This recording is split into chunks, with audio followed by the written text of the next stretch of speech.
Прокомментируй, что там было. Сегодня задержали экс-президента Алмазбека Атамбаева. Задержали, ты подтверждаешь. Да. Потом и экс-руководителя аппарата президента Фарида Ниязова. Его сейчас вот в МВД доставили. Меня отпускают домой. Под подписку, да? Нет, у меня же решение суда уже есть по домашнему аресту. Решение суда действует. Так, кого еще в Койташе задержали?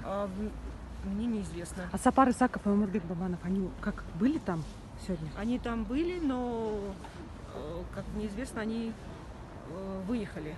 До задержания, да, получается, Да. выехали?